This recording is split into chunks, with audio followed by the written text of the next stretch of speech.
Hello, this is an introduction to the web-based part of STEARsoft Cloud Server. There is also an iOS app that works with iPhones, iPod Touches and iPads, and that works with the STEARsoft Cloud Server as well, and there's a synchronization system that works with that. However, this is about the web interface. So when you log in as a teacher, this is the main screen you will see. The highlighted session is the current one, so we're currently Sunday period 5. The flashing exclamation mark shows that attendance wasn't marked on that session. So let's click the class name to jump to that attendance sheet. STEARsoft uses the UK traditional symbols, so red diagonal lines for present, up in the morning, down in the afternoon, and black circles to show an absence. If there's no code yet, because it's unauthorized and we don't know the reason, it's an empty circle. Once we have a code, we can enter it with a code letter and then that code appears in the circle. Lates are shown by a little clock at the beginning of the session. So at the left hand side of a cell, a little tiny clock is used for late. So not the sort of L in a circle, but a special symbol all of its own for a late. It's important to have that distinction. Right, so let's mark some attendance. So just click through here to mark people present.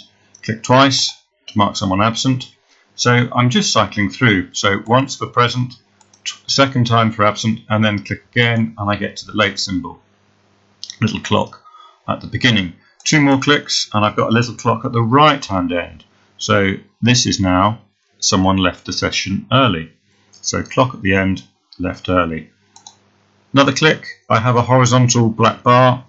That shows that the student is off roll. They're no longer in the class. Blank, and then we cycle around again. So present, absent, late. This is 2 clocks, so the person arrived late and they left early, or just left early and off roll.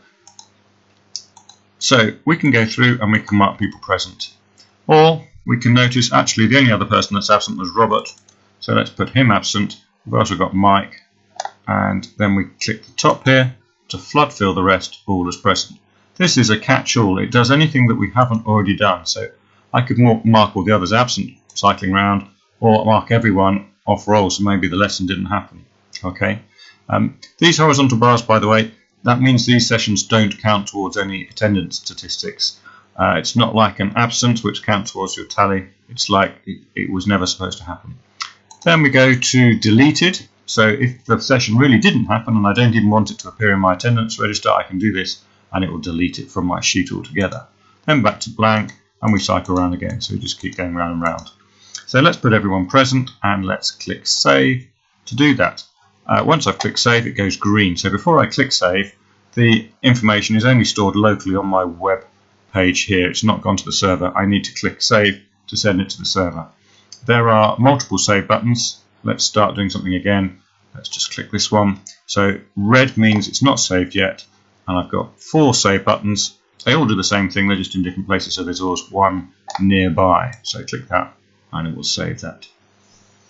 So we've done basic marking present and absent and clicking a 3rd time to mark someone late if they then come in late. What about codes? So to attach a code, you right click on an entry. I can then attach a code by clicking the code letter. I don't know what the code letters mean. I can just hover the mouse over. So that's medical appointment, hover the mouse over here. This is home study, hover the mouse. So let's put him in as sick. So went home sick.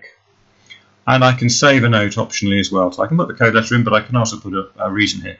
If I save it, it goes highlighted yellow as a note. So that tells me there's a note behind there as well as the code. So I can right click to bring up and see that note. If I have a block that I want to record a note for, I can click and drag. I can do multiple, but let's just do 4 here. And I can put in M code, so hospital maybe, and I can save that. And because I've block selected it, it put the M code in everything I selected. It only attaches the written note to the first one, so that in reports I don't get them clouded, flooded with lots of repeated messages. So there's putting in codes. If I have the mouse, you've seen how to do that. If I'm on a touch screen, well, you just touch to do the normal present and absent. To bring up the code screen, you haven't got a right click, so you can just touch and hold. So if I touch here, hold for a long click and then release, it pops up the screen. So I've got a long touch to bring that up, so I can put a code in for this one, mini holiday. The click and drag you probably don't have on a touch screen unless you're on an interactive board and it's not doing the sort of automatic pan which touch screens normally do. If you do have an interactive board and you want to use the touch, you can actually use the drag. You can use the drag to do a single cell. You can come back and do the single cell, or you can drag downwards to easily do the single cell. So this one here, I can just do the first ones, drag down. Let's put a C code in, and it's only put it in for the first one. So I brought that up by dragging down is my other option. Let's save that. So we've done code letters and we've done basic attendance. Now there's the keyboard coming up. But before I do the keyboard, I just want to show you something a little bit more about these code letters. So if I right click on here, you might have already noticed and realized this, but it's worth saying explicitly. When I put in these code letters and I'm changing this one over here, I'll move it right next to it so you can see this one here. As I change the letters, it changes the letter inside, but it's not changing the outer symbol. This is the main attendance state, and that is independently done to this. And it works the other way around. So I've got a U symbol there. I can have present and U. I can have late and U. I can have blank and U. So these are independent to this. What this means is if I'm putting something in the future, I can have it blank before I put someone present or absent. I can say, oh, they're going to be on holiday. I've received that. And then when we actually get to the day, oh, they're not here. They are on holiday. I can then mark them as absent and job done. Notice down here, if you change an attendance register, it prompts you to put a note in. It's a good practice to track any changes if you've changed something. So let's save that. Right, onto the keyboard. So let's go back to my other register to have a look at that. Let's have a look at this one, my current one. So I can press spacebar or enter on the keyboard to bring this up, but I'm just going to click on the date. Click on the date, and this clicking on the date will automatically bring up the first one here. So that works even without using a right click, or I can right click on this first one here. It gets to the same place.